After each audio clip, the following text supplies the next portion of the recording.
Okay, so for lesson 4 here, the big things were, okay, that plant and animal cells have a lot of similarities. The differences they have are the most important things in terms of how it is they carry out their basic functions. Is that one of the points of the cell theory? Cells carry out basic functions. Lesson 4 is all about how are those basic functions alike and how are they different. Okay? For an animal cell, some of its basic functions are how does it break down the food it must consume? Okay? Animal cells get their energy from other organisms. They are chemoheterotrophs. Okay? That's one of those important words, okay, that came out of this. Okay? Chemoheterotrophs. They got to consume other organisms for food. That could be something obvious like a shark. It could be something less obvious like a worm that eats dirt. There's lots of organic material, stuff that's already died or is being broken down that it consumes. Okay? There's also fungus. Okay? Fungus is a chemoheterotroph. It's not a plant. Okay? It breaks down, again, decomposing material. It is stuff that used to be alive. All right? If it's a parasitic fungus, then it's stuff that is currently alive. Okay? Athlete's foot, I think, is the example I gave you in the podcast. Athlete's foot is a parasitic fungus. Okay? The reason your feet itch when you get it is because it is actively digesting your cells. And that makes you itch. Okay? Everybody follow me there? All right? All of those organisms have to have structures within their cells that will allow them to gain nutrition and energy from that mode of nutrition. Okay, from other organisms as a source of energy and nutrients. Okay, if you're a plant, you have to have different structures because you're not consuming other organisms for food. Okay, you are using the sun and you're using carbon dioxide. Okay. All right, so if you're a photoautotroph, the main resources you require: carbon dioxide, water, sunlight. Okay, you need those three things. However, obviously, within your cell, you have to have structures that are capable of turning those things into glucose. Okay? Glucose is the fuel for all cells. Okay? Whether it's an animal cell, whether it's a plant cell, glucose is the fuel. Whatever it is we eat eventually gets broken down into glucose.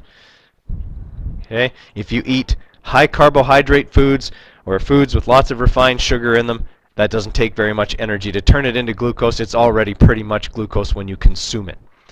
Other types of food, your body has to invest more energy in order to break them down. Protein, as an example. Okay? Protein requires your body to put work in, to put in energy to breaking down the protein and turning it into glucose. Right? That's why lots of weight loss programs involve eating high amounts of protein.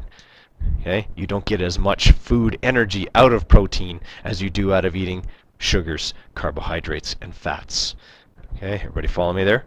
All right, so you got to have these special structures that are capable of turning all that stuff into glucose. If you're a plant, you don't need that. You make glucose right off the bat using photosynthesis. All right, there's where the differences come in. Everything else is the same. Okay, the way they transport things is the same. All right, and that's the bulk of the rest of the cell. The way they get rid of their wastes is pretty much the same. Right? Those structures then are similar. So all the differences you see between a plant and an animal cell have to do with how they get their energy. Right? So an animal cell's got lysosomes, plant cells got chloroplasts, plant cells got a cell wall, okay, and a water vacuole that help keep it straight up and down, okay, because they don't have bones. Animals have bones. Okay, we use that for structure instead. Our cells don't have cell walls. They have to be flexible so we can move around. Okay, we can contract them in some cases if they're a muscle cell. They're structured differently for our nutritional needs. Everybody follow? Okay, the theme here is the structures that are different because of their nutritional needs. Okay. Now, does everybody have their cell diagram? Okay, if you were not here, because I know there were some left over, okay, they are in the box over there. Please grab the ones with your name on it, okay, so that you have them. We'll just quickly here relabel in case anybody missed any, okay, and I'll quickly go over what the parts do again.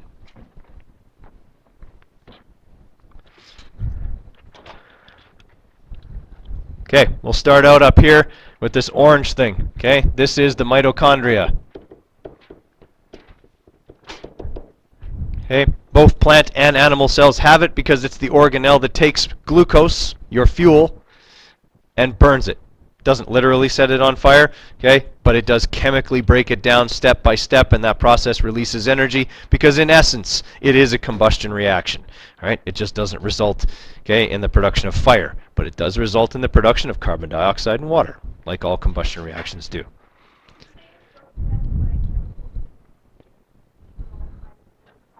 No, chemoheterotroph has to do with how you get to glucose. Once you get to glucose, all the things are the same. A plant and an animal get to glucose differently. Once they get to glucose, the process is the same. Okay, everybody follow me there? All right, so the modes of nutrition have to do with how you get to glucose. After that, everything's the same. All right, so the mitochondria chemically breaks down glucose and releases its food energy, okay, or its chemical energy that it has stored. All right. This thing here, for some reason, it's always present, okay, on a cell diagram, but not all cells, not all animal cells have it. Okay, it's the flagella. Okay, it's actually that's plural. Flagella is plural. Flagellum is singular. Okay, some organisms will have those just as a locomotion structure. Okay, helps them to move around. Right? In our bodies, okay, only the guys will produce any cells that have flagellum. Okay, and that's sperm cells. Otherwise, there aren't any cells in your body that you produce that have flagella. Okay, all right. The big purple thing in the middle, okay, this is the nucleus. Okay, but the outside of it is the nuclear membrane. Okay, the nuclear membrane is very much like the cell membrane. It's a protective barrier. Okay, it is selectively permeable and it controls actively what gets in and out of the nucleus. That is extremely important because the stuff that's in the nucleus is absolutely invaluable. Okay, your DNA is what's in the nucleus. If anything happens to that DNA, okay, it would be like if you only had one instruction manual, okay, on how to build something and it was burned. If the instructions for how to build that thing were burned and there were no other copies, would you ever be able to build that thing again? No. Okay? That is why the DNA in your nucleus cannot get damaged. If it does, your cell will not be able to do something that it is supposed to do because your DNA is the instructions on how to do or make everything your cell could possibly require. All right? So basically, the cell membrane doesn't allow anything in except DNA.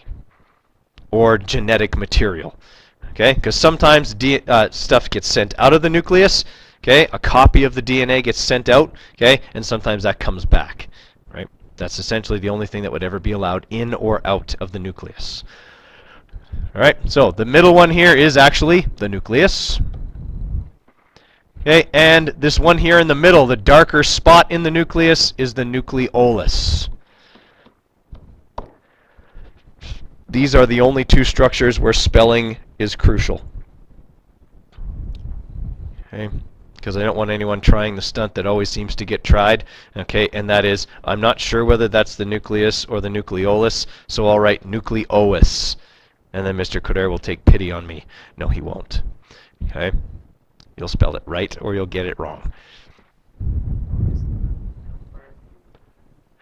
Chromatin is stored within the nucleus, but you can't see it on this diagram, so I'm not labeling it. Yeah. All right, everybody with me there? So the nucleolus, this little dot in the middle, is very, very important. Okay? If you were going to make an analogy for what it is, it's like a photocopier. Okay? Or a librarian. Okay? It is something that gives you access to data. Okay? Or gives you copies of material. Okay, so your DNA, you don't want that to leave the nucleus, but your cell over here needs to make something. So what your cell does is it makes copies of the instructions, okay, and it sends them out of the nucleus, okay, to the place where they will be made. That way the original copy stays in there and there's no risk of losing it. All right, so unlike a library where they actually lend you the original copy of the book, okay, your nucleus will not do that. The nucleolus will make a copy. The copy will get sent out. If anything happens to the copy, it's no big deal. Everybody Everybody with me there? More often than not, what happens to the copy is your cell breaks it down, okay, and just recycles the material. Alright, these little black dots here, sometimes you see them on this blue stuff and sometimes you see them floating freely throughout the rest of the cell. These are the ribosomes. Ribosomes are the things that take that copy of the DNA that we just talked about and turn it into protein.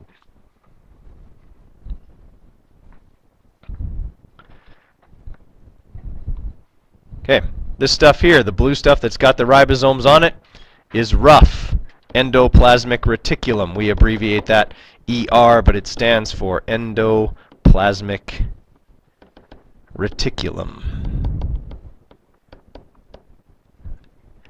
Rough endoplasmic reticulum transports protein.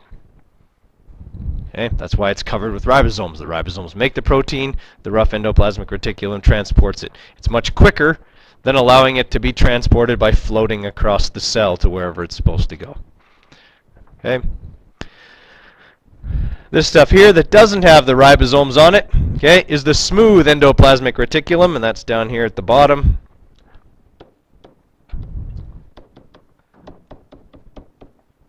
The smooth ER is probably the busiest of the organelles within the cell. It has many different jobs. Okay. It's like the liver of your cell. It breaks down toxic materials, okay, into less harmful materials, and then quickly puts them in a vesicle, like a membrane envelope, okay, and sends them to the Golgi apparatus or to the cell membrane where they can be removed from the cell, and their toxic effects will not be as harmful to you. Okay. It also breaks down complex carbohydrates. So if you had a bunch of pasta or you had a bunch of rice, okay, complex carbohydrates get broken down into more simple materials like glucose here, okay, in this. All right. So it's got lots of jobs. We'll talk about the rest of the jobs in a few more minutes, but okay, those are kind of the big ones. It also produces certain types of hormones. Okay, fat-soluble hormones are often produced in there as well. All right. Right here, this arrow here is pointing at the outside of the cell. For an animal cell, the outside of the cell is the cell membrane. Okay. The cell membrane controls these two processes: exocytosis and endocytosis. Those are the terms I expect you to use when you're telling me what the cell membrane does. Okay, if all I see is controls what gets in and out, that's a grade 9 answer. Okay, a high school answer: exocytosis, endocytosis.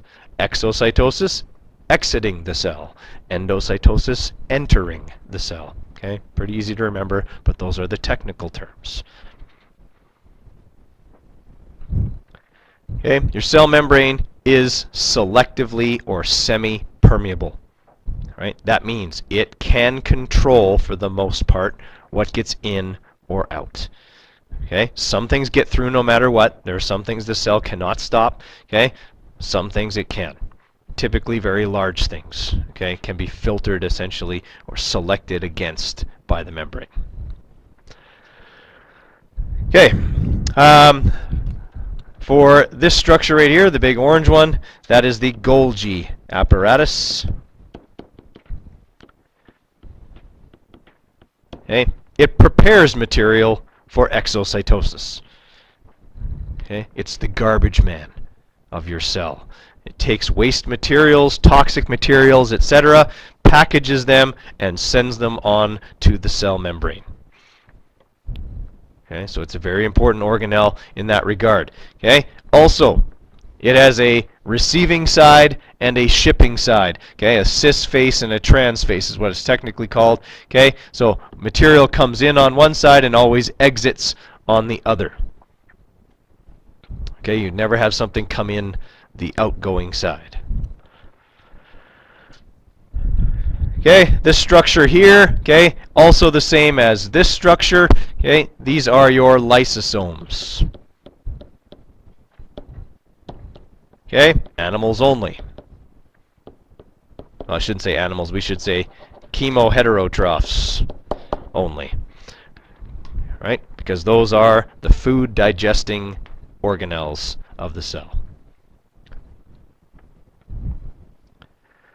Okay, and here you've got microtubules. Okay, I would also accept microfilaments, even though that's really what these things are up here.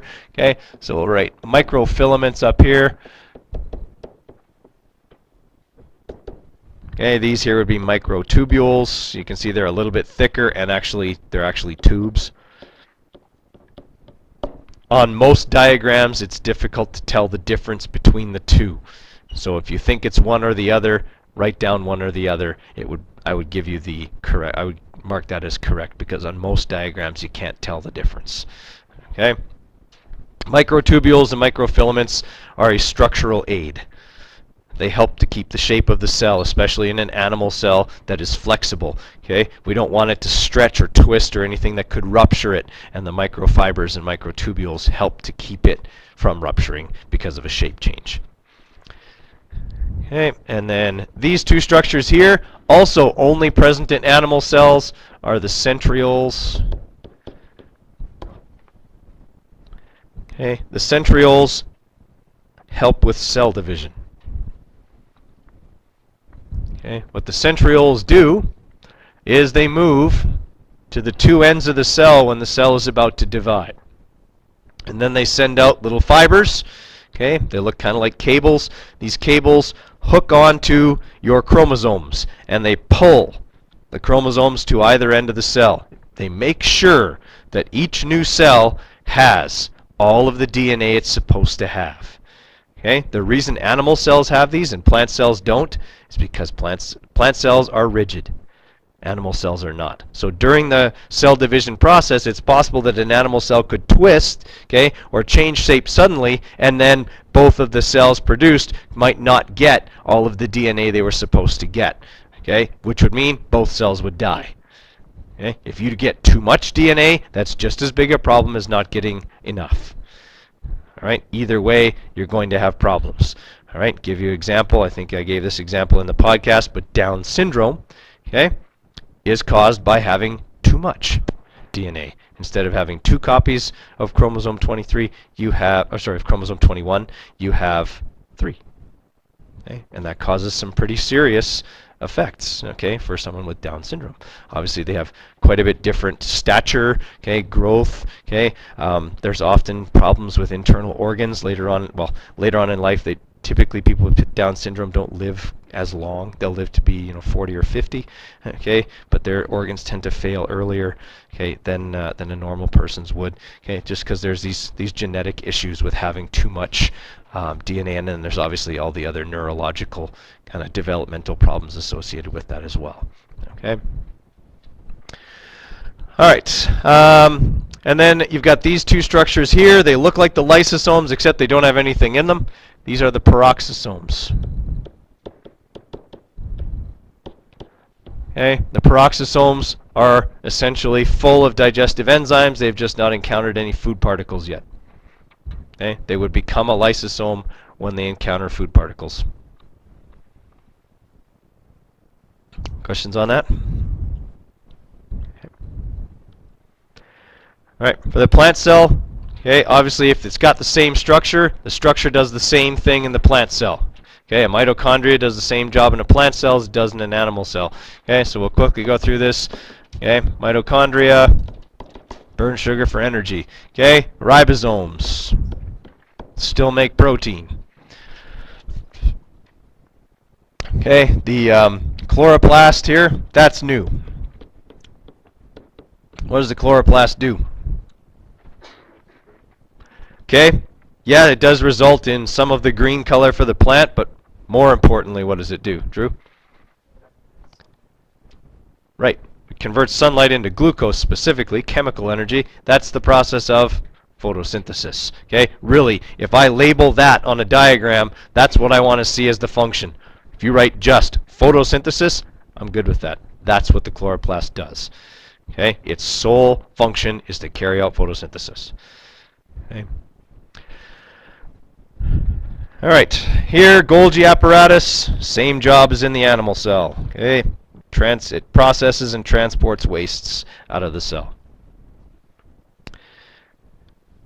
Okay, right here, you can see that there are two layers on the outside of the plant cell. The inside layer is the cell membrane, same function as it had in the animal cell. Okay, it is a selectively permeable barrier that controls endocytosis and exocytosis. The cell wall is outside of that. The cell wall has no control over what goes in or out of the cell. It is not a protective barrier of any kind. Okay, and when I talked about this in the podcast, I'm pretty sure I explained it this way. The cell wall is like a house that has been framed but not had any walls put in. Okay, so no sheathing on the outside. You could walk through the frames. Okay, it's just the studs you could walk right through. All right, it's just support. It's not a barrier. Okay, and in fact, when you see it under a microscope, you can see that it is in fact full of holes. It looks like a framed house with no outer boards on it yet. Okay, so that's all it does. It does not protect the cell in any way. It just helps to support the shape of the cell. Now, the cell wall cannot hold the shape of the cell all on its own. All right, I'll give you an example here. I haven't watered this plant for a while. What do you notice about the leaves? They're drooping, yeah. They're all curly. It's called wilting. Okay? It wilts because the water that's in the water vacuoles is being taken to support the cell's life functions. So, when this water vacuole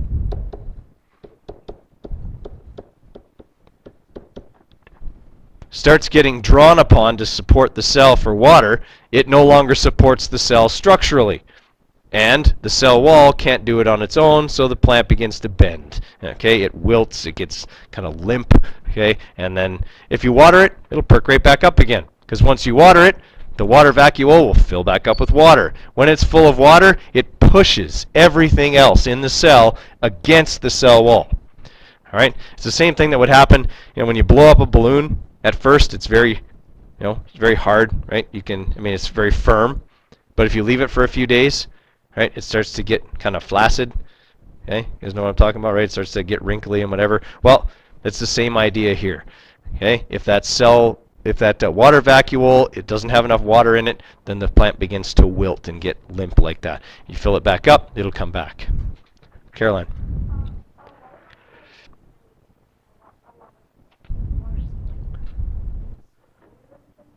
No, it won't overfill. No. But it can fill and it can push really hard. Okay, like there's a lot of pressure. The pressure is called turgor pressure. Okay, and that's the water pressure within there holding up the cell. Okay. No. There's enough fluid in there that it's not. Okay, the individual organelles are suspended in the cytoplasm, which is the fluid, okay, that just essentially occupies the cell. I don't think it's labeled on either of these diagrams, but we'll say it. Okay, so if you have just a line that goes into the cell, not really pointing at anything, that's the cytoplasm. It's essentially just water, okay, with a few other things in it. I would say it's somewhere between water and jello. Not quite jello, not quite water, somewhere in between. Okay, you guys follow me there in terms of consistency, right? That's what you'd be dealing with there, and that's the fluid that supports everything else. If the cell was just full of air, what would all these organelles do? They just fall to the bottom of the cell, right? That wouldn't be very useful. If our cells were full of air, they wouldn't be able to transport anything. Water is the way that transports, is the way that anything within the cell gets moved from place to place.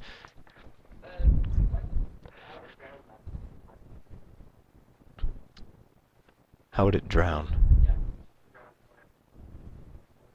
Oh yeah, well it still needs to exchange oxygen, right? When it's burning sugar in here, it still needs to exchange oxygen. Now that exchange happens in a fluid medium within the cell. But outside of the cell on a scale of a big plant, okay, it has to have oxygen coming in through the stomates on the leaves, which we'll talk about when we talk about plants themselves.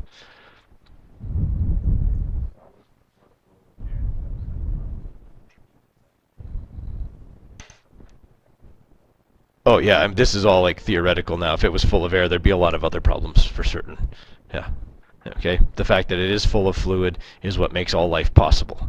Okay. If it wasn't full of fluid, who knows? Okay. Things would be a lot different for sure. Okay. All right. And then we got the rough ER, okay, same job, okay, as the as it had in the original, okay. Here that's the smooth ER again. Okay, again, same jobs as it had in the animal cell. Okay, nucleolus, same thing. And I spelled that wrong, nucleolus. Okay, I spelled it just totally wrong. Sorry, guys. Let's try that again.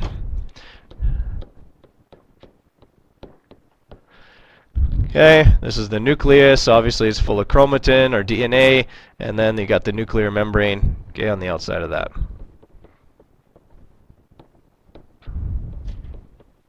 What do you suppose tomorrow's quiz is on? Yep.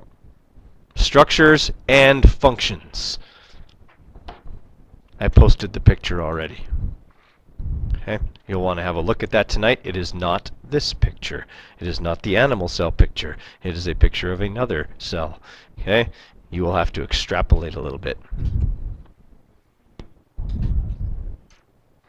Tonoplast is just the outer membrane of the water vacuole. I mean, it's on there. I don't remember the last time I actually asked that on a labeling quiz or test. Okay. Here,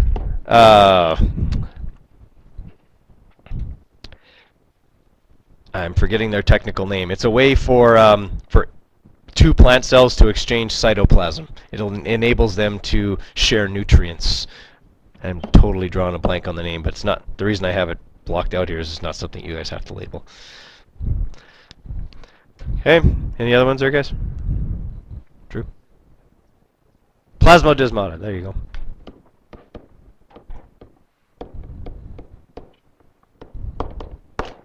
Because they exchange cytoplasm, right? Okay, so make sure you go over those tonight so that you're ready for that tomorrow. And obviously tomorrow you'll be looking at cells under the microscope. I'll expect you to be able to label the parts of the cells that we look at.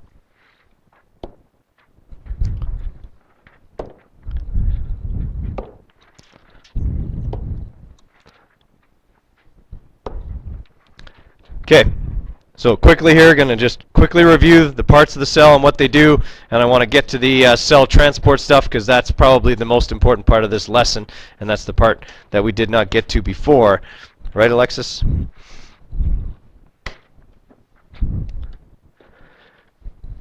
right, big thing here, compartmentalization. Very important word. Okay, compartmentalization, okay, is something that all eukaryotic cells have.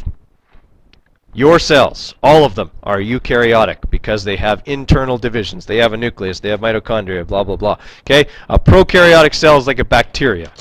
Okay? Yes, you do need to know both of those kinds. Okay? You need to know what a eukaryotic cell is and what a prokaryotic cell is. All right? But mostly, we focus on eukaryotic cells. All right?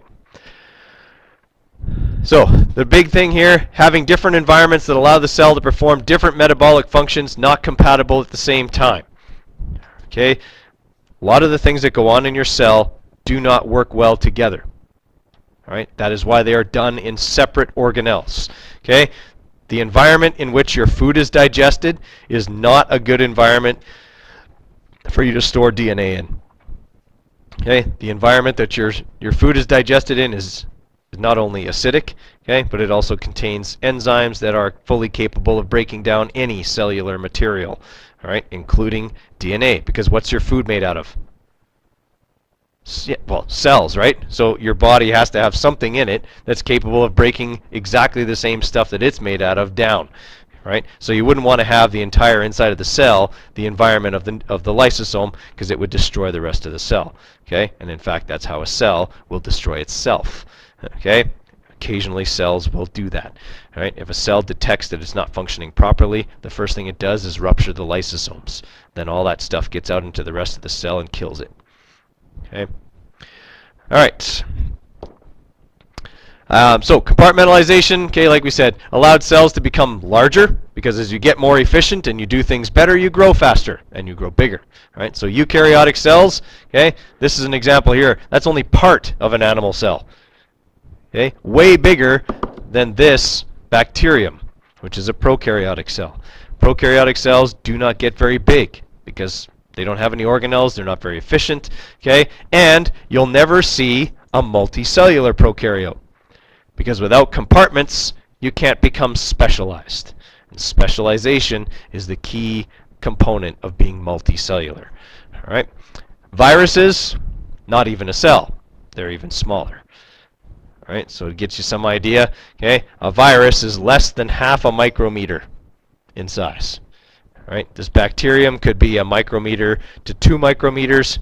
Your cell could be 50 or 60 micrometers. Okay, the cells we'll be looking at tomorrow, okay, are quite a bit larger than that.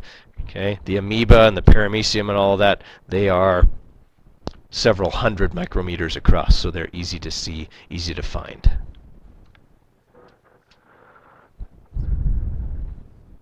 No, it's actually not a reversed U, it's mu.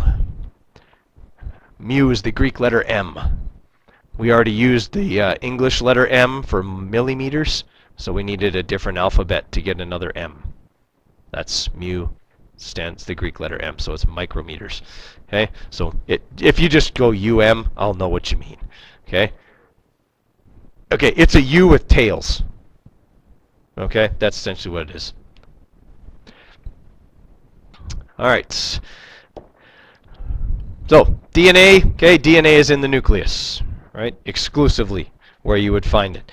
And that DNA obviously is the instructions for everything your cell needs to be able to do.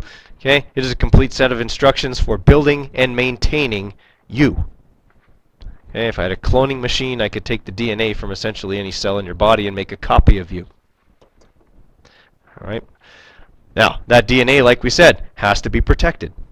You only have, in each cell, okay, the DNA that is in the nucleus. If anything happens to it, your cell will no longer be able to do what it needs to do. You actually have 2 copies of all of your DNA, one from mom and one from dad, okay? But you need to keep both of those copies safe because they're not exactly the same. Okay? Obviously, your mother and father are genetically different. Okay? The DNA they gave you, okay, is different, but the mix of it is what made you. All right? So that's why you have some things like your mom and some things like your dad. Okay? Everybody follow me there? All right? So all of that gets stored in here, and it gets stored in the form of chromatin. Okay? Now, your DNA only looks like chromosomes, if you've ever seen those. It only looks that way when the cell's dividing. When the cell is actually actively functioning, the DNA is a completely disorganized snarl. All right? So imagine if DNA was yarn. Okay? The DNA would only look like a ball of yarn when the cell is going to divide, organized and kind of easy to unravel and whatever. Okay? When your cell is actually functioning, it's like someone unrolled the entire ball, crumpled it together, and threw it on the floor. Okay? That's what your DNA is like when your cell is actually functioning. It is strewn everywhere in your nucleus. All right? How your cell finds everything, who knows? Okay? But it seems to manage to do it. All right? The reason it can't be wound up and organized in your nucleus is because a lot of the DNA would then be inaccessible because there'd be DNA surrounding it and you wouldn't be able to get at it. Your cell has to be able to get at all parts, right? So it has to unwind it, okay, for when the cell is functioning. Okay, now this has to do with how your nucleolus controls the process of protein synthesis. You only need to know this process at a general level, okay? You don't need to know all these really technical terms. You just need to know essentially this. Your nucleolus copies the part of the DNA that is needed. So if this is your body saying, I need insulin right now, okay? Then your nucleolus goes and finds the part of your DNA that says how to make insulin. Okay? It makes a copy of that section and sends that out to the ribosomes. Okay? So here's your DNA. Here's the section that tells us how to make insulin. It copies that, sends that copy out. Okay? That copy goes to a ribosome. The ribosome reads it and starts putting together this insulin molecule. Right? When it runs out of DNA, the insulin molecule is finished. And now your cell has the insulin it needed. Okay? Same thing if it needed adrenaline or essentially any other hormone that your body could possibly require. Okay? All of that is coded for in your DNA, which is why if you're diabetic, you need to take insulin shots. Okay? If you are diabetic, you have a genetic mutation that does not allow you to make insulin. What your DNA codes for is something that's like insulin but not quite the same, and as a result, you don't make the right stuff. Depends on what it's making. Most of the time, it's pretty quick. Your cell can pretty effectively make proteins in a matter of seconds to minutes, yeah. Depending on how long it is. The longer it is, the longer it takes. All right. So that's essentially what you need to know. Okay, nucleolus copies DNA, sends the copy to the ribosomes make the protein. If you know that much, you're good for grade 10 level protein synthesis. All right, your endoplasmic reticulum. Okay, so the smooth ER, lipids, okay, fats are made. Fats are important. All right, fats are essentially what all of your cells' membranes are made out of. Not just the cell membranes, but the membranes of all the organelles inside it as well. Okay, if you're a person who's like completely trying to cut fats out of your diet, that's actually not all that healthy. If you ate absolutely no fat whatsoever, you would get sick, because your body would have difficulty repairing and maintaining its cell membranes. All right, now, do we need to eat as much fat as we do? No. Okay, North Americans eat way too much fat. All right, but you do need some fat in your diet. So if you're a person who's really watching what you eat and you're not, eating deep fried stuff or whatever, you still need to get some fats. That could be like if you ate nuts. All right, nuts have lots of oils in them, fats that are good for you. Okay, unless you're allergic to nuts. And then, you could look at fish oils. If you ate fish, fish has lots of important oils in it. Okay, and all of those have fats in them that help your body to build and maintain your cell membranes. Okay. Yeah, in the same way that if you didn't eat any protein, you'd die. Yeah, there's certain things you need in large amounts: carbohydrates, fats, and proteins. Okay. If you don't get those, your body has to have those to function. Follow me there? You can limit how much fat you take. Certainly, we eat way more than we need to. Okay, but you still need some. All right. The other thing that happens in there is that you get the drugs and toxins and other things detoxified.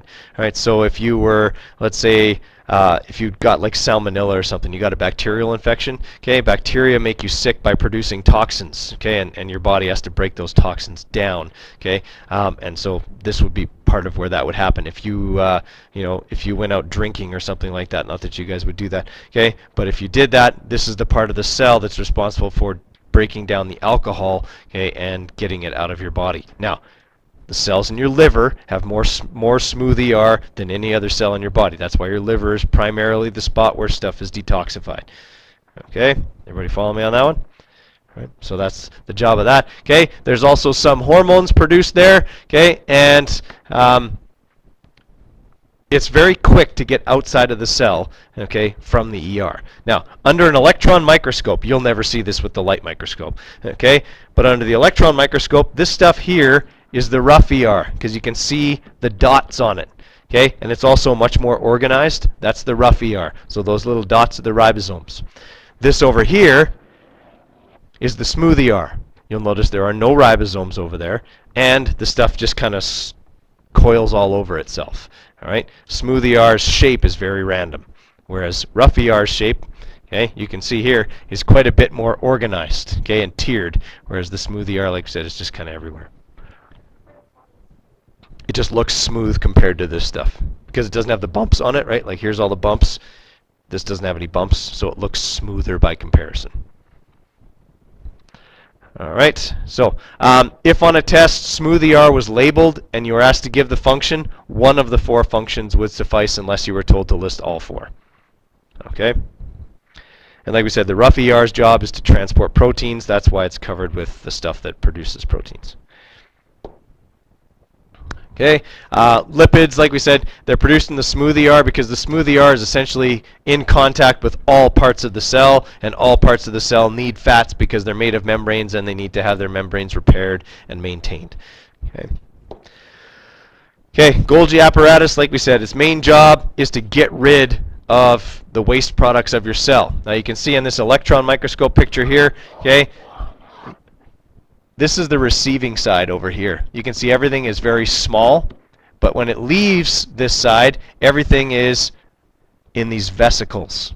All right, these are the membrane kind of envelopes that it puts everything in, and those membranous envelopes go to the cell membrane, and they essentially just merge with it and they pop out. All right, it would be like if you've ever picked up after your dog. Okay, you take your dog for a walk, you put the plastic bag over your hand, and you pick up the poop. All right, if you turn the bag inside out, it's on the inside. Okay, it's kind of like that, except in reverse. So you got the poop inside the bag gets to the rest of the membrane, out goes the poop. Okay, that's kind of how the Golgi apparatus works. All right, since they're made of the same material, the garbage bag and the bag you had over your hand, okay, once they merge with each other, okay, it's hard to tell the difference, and whatever was inside pops out. All right. For your lysosomes, okay, again, the lysosomes contain digestive enzymes. Those digestive enzymes are actually produced by the Golgi apparatus because they're kind of harmful, and the Golgi apparatus can tolerate the production of them. Okay, so the lysosomes get produced kind of from here. Okay, this would actually be not a lysosome but a peroxisome. Okay, when it merges here with the food particle, okay, now it's a lysosome. Okay, the digestion occurs, and then we get material in there broken down into simpler components that we can use for energy. Okay, your lysosomes will also recycle damaged organelles. Okay, organelles get damaged from time to time, and rather than just throw them out, your cell recycles them. So it essentially treats them like food, digests them, and then the raw materials can be used for something else. Okay, mitochondria, okay, we talked about those. They're responsible for, okay, breaking down the sugars that are within your body, okay, and releasing their energy. So this is what they look like under an electron microscope. Okay, they're quite a dense organelle, okay, almost opaque under the microscope, but they're very small, so you don't normally see them.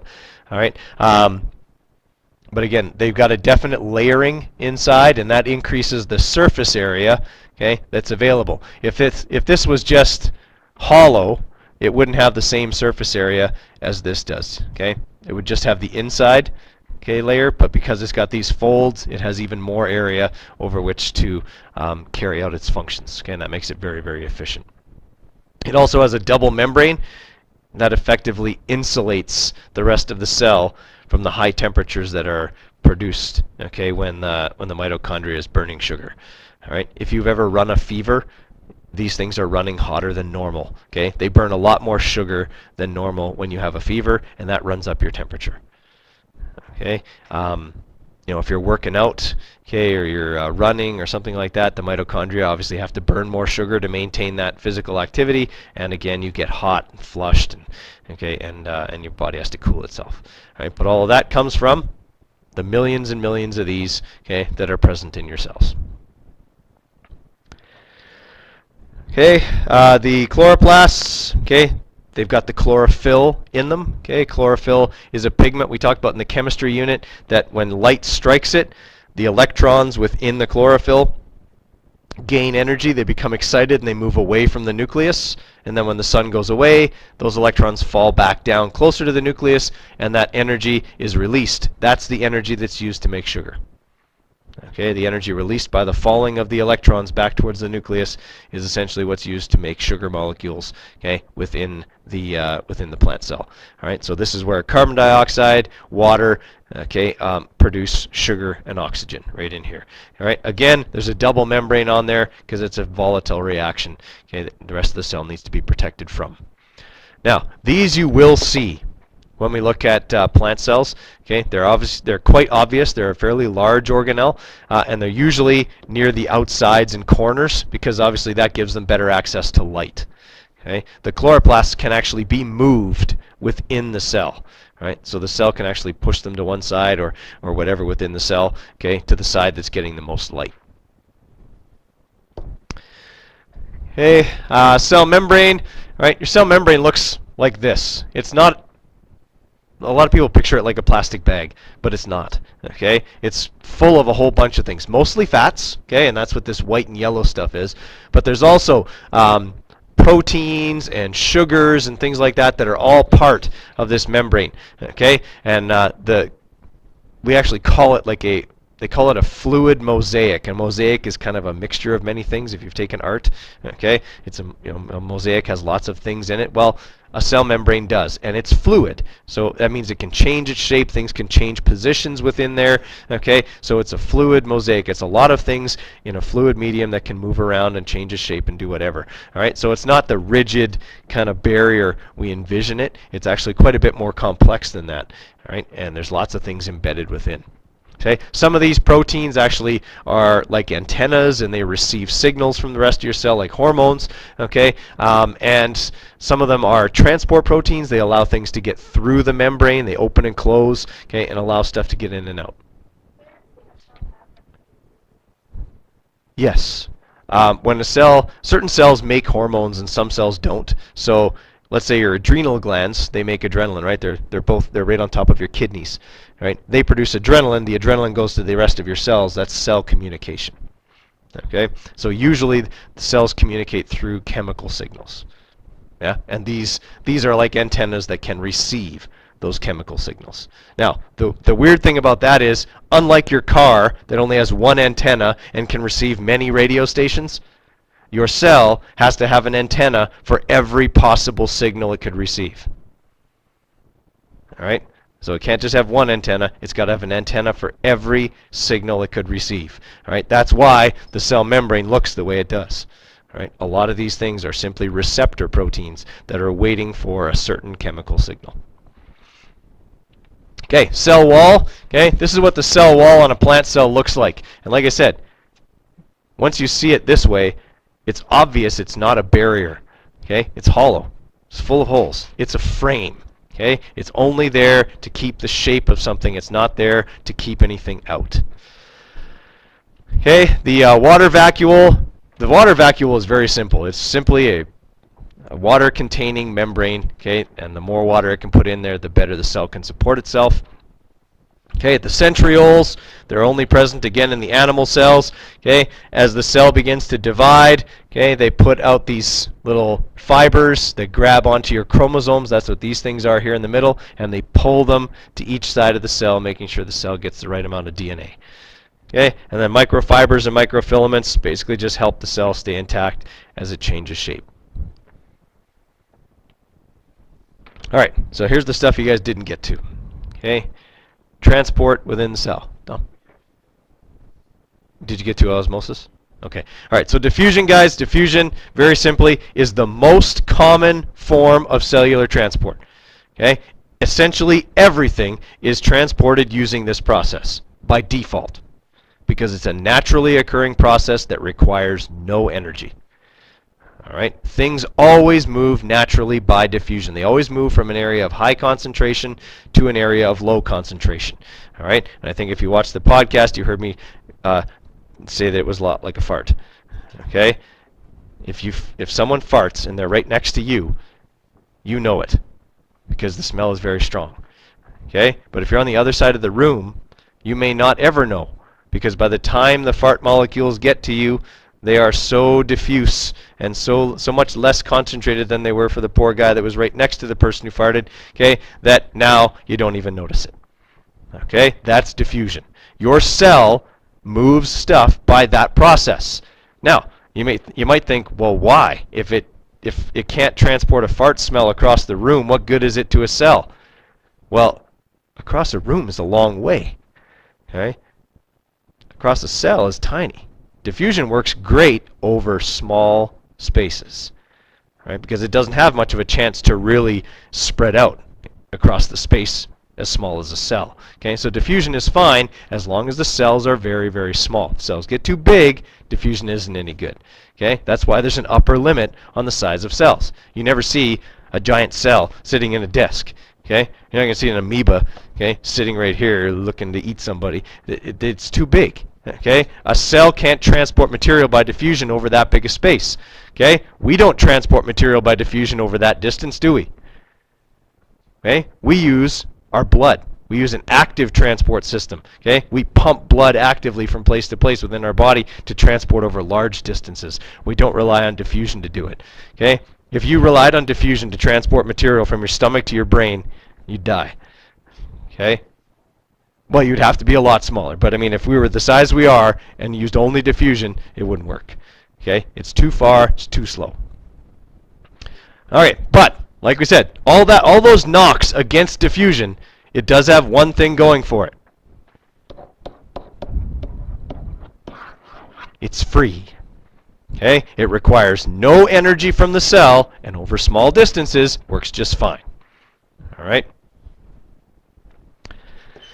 Now, osmosis. Osmosis is a little bit different. It's kind of like diffusion, except it's only the movement of water. Okay? Only one thing can get moved by osmosis. Water. I don't see anybody writing that down, but that's like the most important feature of osmosis. Okay? The only thing that gets transported by osmosis is water. And it's also passive. Passive means free. This process requires no energy from the cell. That can be a good thing and a bad thing, because osmosis can work for you or it can work against you.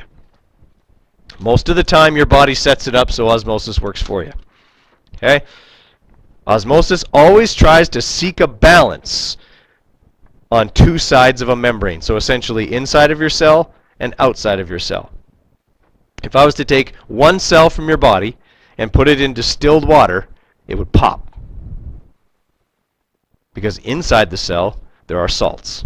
Okay? There are ionic compounds that are dissolved within the cytoplasm of your cell. In distilled water, there are no salts. And osmosis wants to make the concentration of salts on both sides the same. If there's no salt outside the cell, and the salt can't move across, water just pours into your cell trying to balance it, but it can't.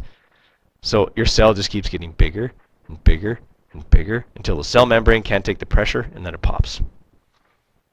Okay? Same thing, or the opposite thing would happen if I put one of your cells in salt water.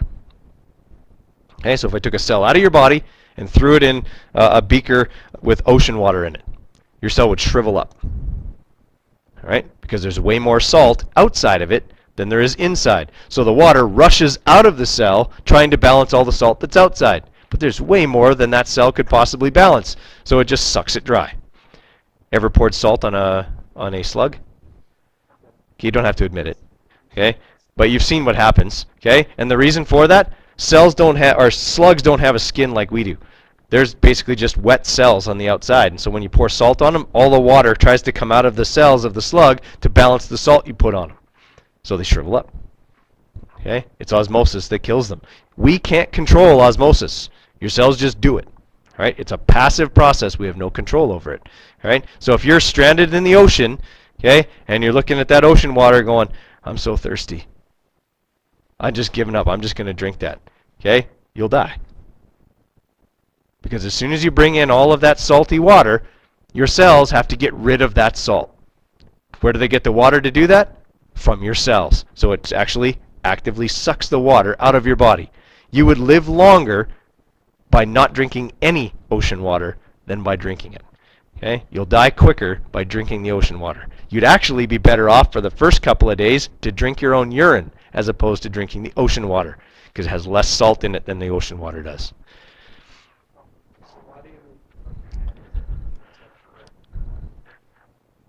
When you're in, like if you're washing dishes for too long or in the bath for too long, that's actually a matter of you getting more in.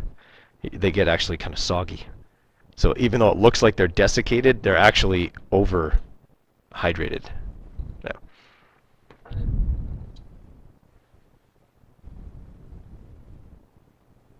It'll come to you. No, some cells are nerves. But cells don't have nerves, no. Okay. No. So, would it be more painful? Well, so, if you knew you were going to die, then would you be better off drinking salt water and dying? Because then it wouldn't be much painful. You know what? It would hurt. It's not so much painful. You're going to suffer either way. You're dying of dehydration whether you drink the water, the ocean water, or whether you don't drink the ocean water. Your symptoms are going to be the same. So, would it still be the same amount of pain either way? Probably.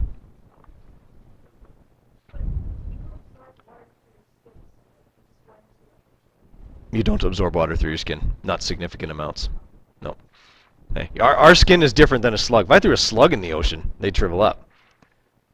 Okay, because they don't have the same epidermal covering that we do. Our skin is actually a pretty good barrier. Some stuff gets absorbed through it, but not typically water. Okay, some, but not enough to go, well, if I just jump in the ocean, I'll feel better. But you wouldn't, because the ocean's way saltier than you are.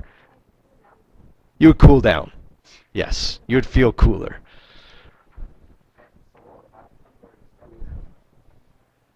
If you threw a slug into fresh water, it would probably balloon a little bit, but it probably wouldn't pop. Yeah. Yeah. Fresh water, remember, still contains some stuff. If it was distilled water, then the slug might really get big. Yeah. I'm not going to have I'm not going to be cruel to animals. I'm not going to do that. All right, so what this is showing here, guys, is exactly what I just explained. Okay? In osmosis, if I put the cell into a solution that has the same concentration of salts as the cell does, the same amount of water moves in and out of the cell, and the cell maintains its shape.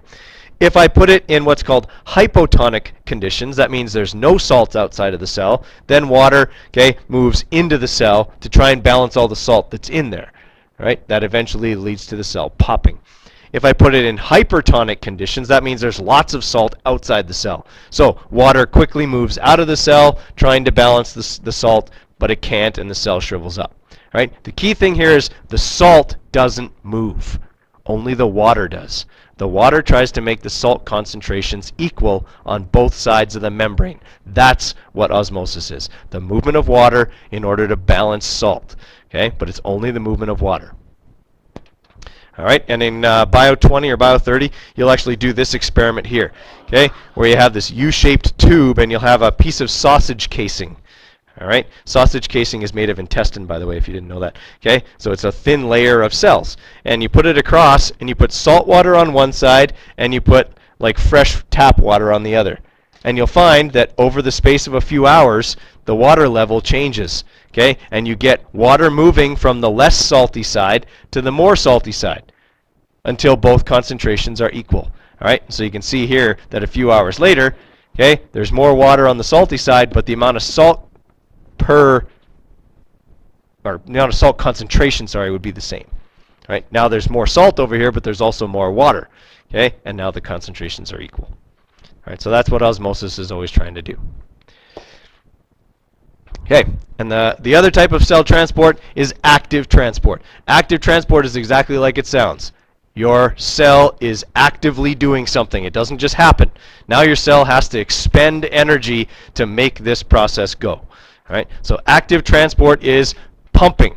Okay, your cell actively pumps solutes, and it pumps them against the gradient. Osmosis and diffusion work down the gradient. Okay, they go from high to low. Active transport goes the other way. All right, let's say your cell already has lots of potassium in it, but decides it needs more. Okay, it's not going to get more in it by diffusion. Diffusion can't make it go that way. Diffusion can only make it go from more to less. So your cell expends energy and actively pumps it. Okay, active transport is moving water uphill, essentially. Okay, water won't move uphill on its own. It has to be moved there actively. So here's how this process kind of works. Within the cell membrane, there are special proteins called carrier proteins. Okay? These carrier proteins can open and close within your membrane, and when they do that, they create a pumping action, okay, that can draw material into your cell. Okay? And they can make the concentration inside the cell higher than outside. It's the only process that can make the the concentrations different on both sides. Diffusion makes them equal, osmosis makes them equal, but active transport can make them unequal. All right, so it's the only one that actually produces imbalance. All right, so if your question ever asks you about a situation where imbalance is created, it has to be this process. The other two will not create imbalance, they'll create balance.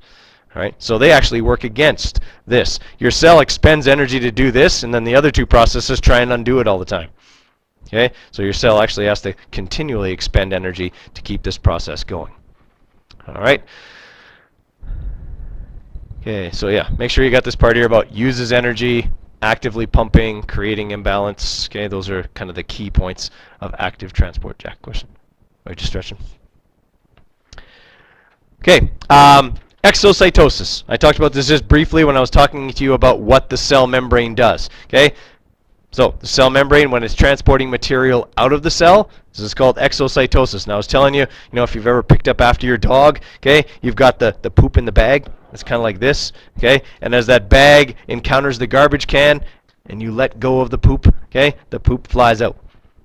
All right, well, that's what happens in exocytosis. These little things that are made up of the same material as your membrane merge with the membrane, and they just become part of it. Okay, and then whatever was in them gets popped out, okay, into the cytoplasm. So your cell is like the ignorant neighbor who just throws his trash over the fence. Okay, cells don't worry about what happens to the garbage; they just want it out of their sight. Okay, so exocytosis is like throwing your garbage over the fence. Out of sight, out of mind. All right? Everybody with me there? Now, in your body, what takes care of that? What's that? Well, how does it get to your liver? Through the blood. Okay? Your blood is what picks up all this junk. Okay? Whatever junk comes out of your cells eventually gets into the blood, and the blood takes it where it needs to go. All right, that's great as long as you've got blood there. Okay, so in our bodies, it's not so much like throwing garbage over your fence; it's like putting it in a bag and setting it on the curb for the garbage truck to come get. All right, but if you're a single-celled organism, it's the neighbor that throws their trash over the fence. Blood has got cells in it, but blood plasma is actually what carries waste and stuff like that. Okay, your blood cells carry oxygen, your red blood cells. All right, so that's exocytosis, essentially the Golgi apparatus making those vesicles that merge with the membrane and allow stuff to get out. Okay, now endocytosis. There's 3 different ways that stuff can be actively brought into the cell. Okay, the first way is through pinocytosis. Pinocytosis is essentially a cell gulping water. All right. Water can move into a cell through osmosis. That can happen, but it's not the fastest way to get water into the cell. If a cell really needs fluid quickly, it'll actually make these indentations in the cell membrane, and those will automatically fill with water, and then it will pinch them off and make these little vesicles full of water, and that water will then come into the cell. Okay? It's also a great way to pick up nutrients and things like that that might be present in this extracellular fluid. Okay, which is just the fluid that surrounds your cells. Okay, it's supplied by blood. All right, so that's one way that stuff gets in. Pinocytosis is like cell drinking. Okay, and then we've got this way. Okay, this is called phagocytosis. It's the same process, except instead of taking in fluid, it's taking in a solid. So it's cell eating. All right, this is the way your white blood cells kill bacteria. All right, they come over to it and they engulf it, and then they digest it inside their cell. All right, so you can see this is just like picking up your dog poop. Okay, it comes along. Okay, you pick it up in the plastic bag, you turn the bag inside out, now it's inside the bag. Well, that's what phagocytosis is like. Okay, it's picking it up and getting it inside the cell. All right, and then it can be digested or whatever. All right, and the last way, still very similar process in terms of the enveloping, but now it's using some of those antennas I was telling you about that are inside of the cell membrane. Okay, each antenna is a receptor for a different signal. When that signal is received, the cell will immediately envelop the signal and take it into the cell so that it can go to wherever it needs to within the cell to carry out its job.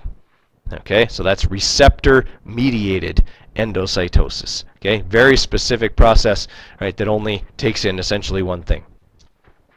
All right, so phagocytosis looks like this. You can see that the cell just envelops something, okay, and takes it in, and then digests it, and then takes it out. Okay, pinocytosis, okay, is cell drinking. This is what it looks like actually under a microscope. So here's the cell membrane, and you can see that it's kind of pinching in like that. The fluid goes in, and then it will just pinch it off, and you'll get these vesicles moving into the cell. Everybody with me there? Okay, and then this is receptor-mediated endocytosis. So you can see here, here's the cell membrane. This red line here is the cell membrane, and this fuzzy-looking stuff are the receptors. Now, on the receptors, you can see here, here's the cell membrane a few minutes later. Okay, it's almost pinched off, and you can see now that on those receptors, there are these circular things. Okay, these would be very large protein molecules, maybe hormones or something like that. Okay, that have been, their signal has been received, and now as a result, the cell is getting them inside quickly. All right, so that's how that process works. All right. We still got a few minutes. I want you to answer those questions.